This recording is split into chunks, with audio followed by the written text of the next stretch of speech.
This is the Scene Snob Reviews. All right, welcome. I have been off for quite a bit, and I am going to review 3 movies now. And so the point of this is, I love doing movie reviews. I love watching new stuff, but the strike was happening, and because I have friends who are part of SAG, I have friends who are part of WGA. I wanted to step back to not review out of solidarity for them, but it's over, and I'm back and we're going to start reviewing. But I have to hurry this up because there's a lot of movies that came out that I didn't get to review. So I'm going to start doing this as much as I can. And I'm going to do it right here on the podcast every week. And if you guys have something you want me to watch and see that you think I missed this year, let me know because I can't wait. But I got to check out 3 great movies in the past few days. Well, 2 great movies and one that was okay. So we'll get into it. First one up is Please Don't Destroy the Treasure of Foggy Mountain. This is the SNL group, Please Don't Destroy, of course. They became writers and they shoot a video for it every week, every episode they have one. But they started as YouTube guys. They were making funny videos. They've always been really funny. If you guys haven't checked them out, you should. I will tell you, getting into this movie, it looked ludicrous and absurd, right up my alley, but I was afraid because I haven't seen a good SNL movie in 20 years. Like, I've seen an okay SNL movie in that time, but nothing like the packs a punch of the Blues Brothers or movies like Coneheads or Wayne's World, things like that. Like, nothing really packs that punch. Not really since Night of the Roxbury in mind. But I'm going to tell you, that has all changed in 2023 with Please Don't Destroy the Treasure of Foggy Mountain. It is phenomenal. Absolutely loved it.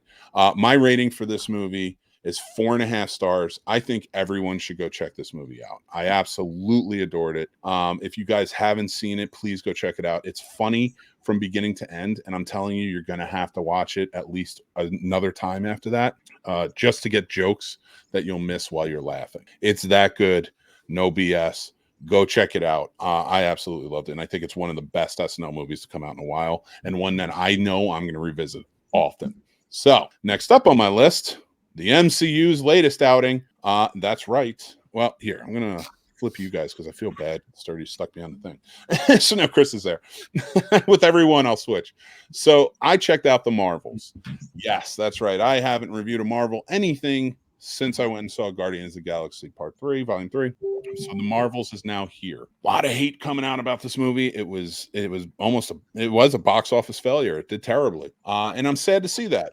Now, here's why. I don't think this movie deserves all the hate that it's getting. I think there's a lot of biased hate towards it because of whether it be Brie Larson, whether it be how Marvel's doing, or whatever else is going on. Whoever that is, I'm going to remove you for a sec. I think I knew who that was. So I don't understand all the hate that it's getting in this moment in time because it isn't a terrible movie. And yes, I understand the standard. Marvel, you're supposed to be the gold standard. You're supposed to go out there and it's supposed to be great.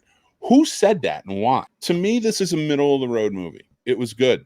I enjoyed it. I had fun. Iman Vellani, who plays Miss Marvel, was the best part about it. She was so much fun. I hope she either gets another movie or a season 2 to her show. I thought she did fantastic.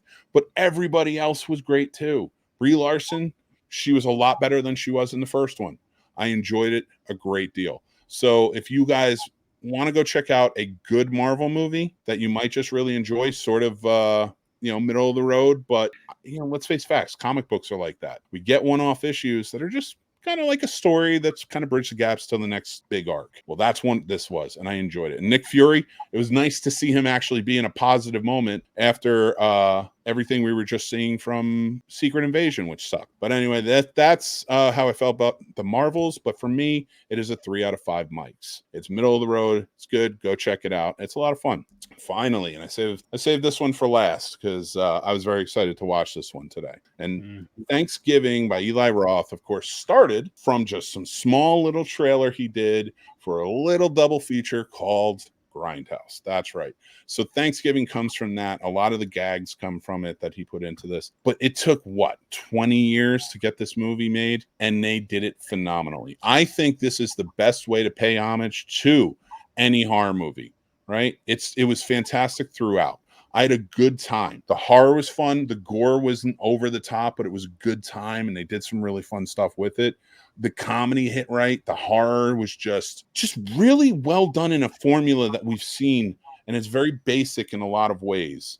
I'm going to take you guys out because I'm getting a little feedback, and I just don't want to do that to anybody listening. But in a lot of ways, Thanksgiving paid perfect homage to movies like Friday the 13th or movies like Halloween, because it took the formula and kind of accelerated it a bit, like put forth a better movie in some respects, because it took what they made and said, all right, we're going to add elements that we know we work from other movies. And Eli Roth is a very good filmmaker at horror, and he added his own elements. So I absolutely enjoyed this movie.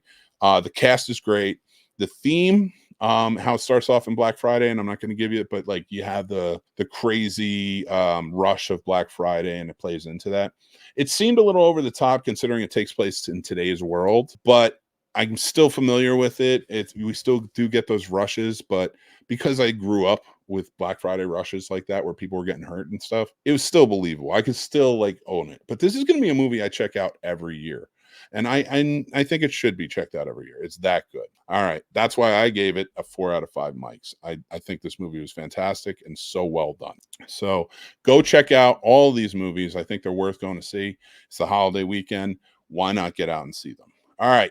But where do they fall on the Miyagi line? If you don't know what the Miyagi line is, that's how we rank movies here. So the Miyagi line is our dead set. This is the middle of the road. If it goes over the Miyagi line, it's a good movie. If it goes below, it's okay. It's not terrible, but it just doesn't. It isn't that upper echelon. It doesn't belong up there. Where do they fall?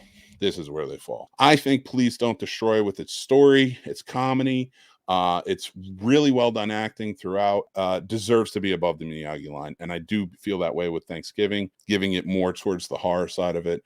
The Marvels, good movie. I think you should go check it out, but it is a mediocre and middle of the road compared to a Marvel movie and other superhero films. And the sci-fi isn't great in it, but it is enjoyable. And I think you should all check it out. But guys, we're starting up. This is